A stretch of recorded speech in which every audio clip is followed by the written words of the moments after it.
Ulama ada sebut dah jawapan mengenai tolak tauhid 3 ni kerana banyak berlaku kesilapan. Rojoklah kitab tu panjang lebar. Tauhid 3 pertama tauhid rububiyah, uluhiyah, asma wa sifat. Tauhid rububiyah ni nak kata Tuhan yang mentadbir, Tuhan yang belaka. Maka tauhid ni nak mengatakan orang kafir pun ada tauhid juga. Orang kafir percaya Tuhan yang mencipta langit, maka dia ada tauhid rububiyah. Maka dia kafir pun jolo, tauhid pun jolo. Pening. Dia musyrikin, dia kafir musyrikin. Dalam masa yang sama dia juga ada bertauhid, tauhid dan musyrik dalam satu masa. Mengarut lagu ni. Maka kalau tauhid, kalau musyrik. Tak dia musyrik tapi dia tauhid juga, tauhid rububiyah. Salah. Tauhid uluhiyah pula, tauhid Tuhan yang dipuja, Tuhan yang disembah. Tauhid lagu ni nak menolak ke orang bertawasul. Maka orang bertawasul jadi kafir kerana dia tidak puja Tuhan, dia tidak sembah Tuhan, dia tidak minta dengan Tuhan. Maka sebenarnya tauhid uluhiyah nak mengkafirkan orang yang bertawasul dengan Tuhan. Tujuan dia. Maka ditolak juga sebab tawasul ini tidak jadi kafir. Ketiganya tauhid asma wa sifat. Asma wa sifat ni dia nak kata ayat mutasyabihat tu ayat zahir. Nak kata Tuhan ada tangan, cuma tu sifat Tuhan belaka. Maka dia masuk dalam kategori tauhid asma dan sifat. Maka kita kata ayat ni ayat mutasyabihat dak masuk dalam ayat asma dan sifat Tuhan. Tuhan ada tangan, ada kaki, duduk atas harah, konoh jahanam lebu habis. Dan tauhid 3 ni bukan tauhid salah sama sekali. Siapa dia kata tauhid 3 ni tauhid salah, menipu kau. Apa dia kita nak penting sangat tauhid 3 ni? Saya sangat nak tinggal, takut sangat nak lawan. Dia bukan tauhid salah pun. Lainlah kalau dia tauhid salah bukan lagu ni. Ni tauhid 3 ni orang panggil. Nama tauhid dah. Siapa dia bagi tauhid 3 ni? Katanya Syekh Ramadan Al-Buti kata, antara bid'ah yang paling besar dibuat oleh Ibnu Taimiyah, bid'ah dalalah adalah membahagikan tauhid kepada 3. Ada sahabat bagi 3 rububiyah, uluhiyah, asma wa sifat lagu ni. Kitab mana mari ajar? Tidak ada. Tiba-tiba kita kata ni pengajian salah. Ni pun kau. Kau suruh takutlah nak lawan tauhid 3. Dia bukan salah pun sama sekali. Dan hak mengaji tauhid 3 ni kebanyakannya malah nak kata semua Wahabi belako. Apa maksud tauhid 3 serangkai? Tauhid 3 serangkai ini adalah tauhid uluhiyah dan tauhid asma was sifat. Apa itu tauhid rububiyah? Tauhid rububiyah ialah kita mempercayai bahawasanya Allah adalah semata-mata pencipta, pemberi rezeki, pentadbir alam ini. Maksudnya segala apa yang ada di dunia ini, setiap makhluk ini semuanya dicipta oleh Allah, semuanya di bawah kawalan Allah Azza wa Jalla. Itu maksud tauhid rububiyah. Tauhid uluhiyah ialah yang bermaksud kita mengesakan Allah dalam ibadah.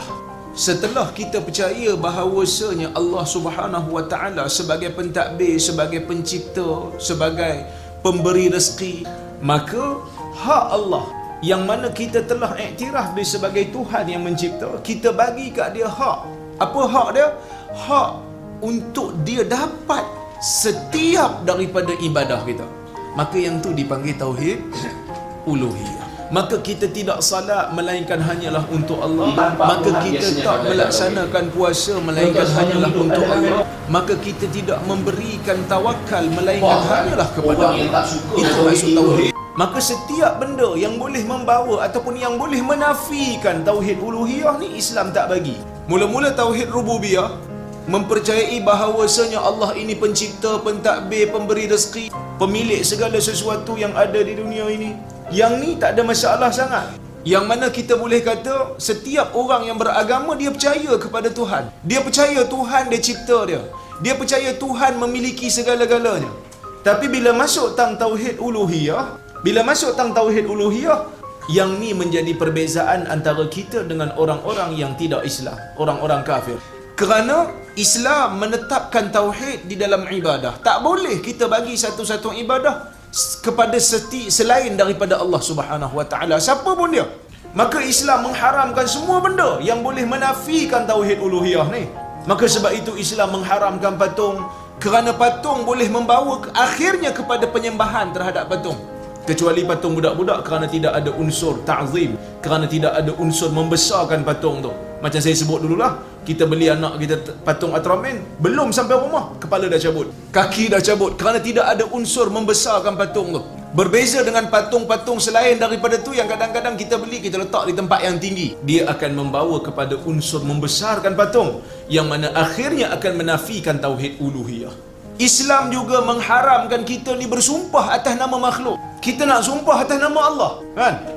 Mesti dengan sebutan wallahi wa billahi wa tallah, demi Allah. Tak boleh kata wabi Muhammad ataupun wabi ummi, demi ibuku, demi Muhammad. Tak boleh. Bersumpah di atas nama makhluk tak boleh.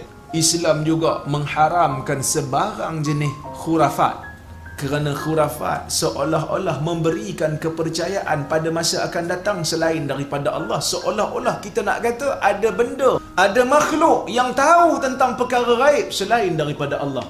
Sedangkan tidak ada siapa pun yang tahu benda gaib melainkan hanya Allah. Nabi tahu benda gaib pun apa yang Tuhan bagi tahu kat dia. Yang Tuhan tak bagi tahu kat dia, Nabi tak tahu.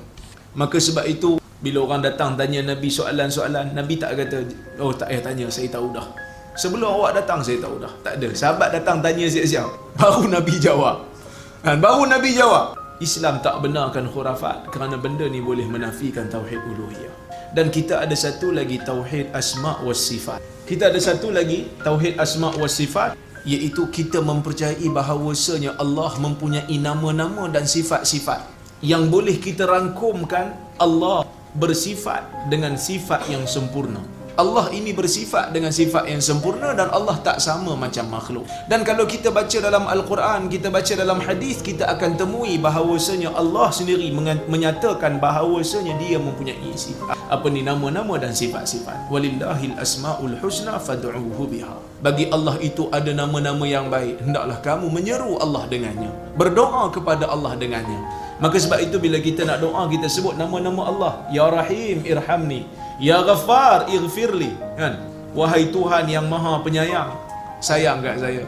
Ya Razzaq urzuqni, wahai Tuhan yang mempunyai sifat Razzaq, maka berilah rezeki pada saya. Baik.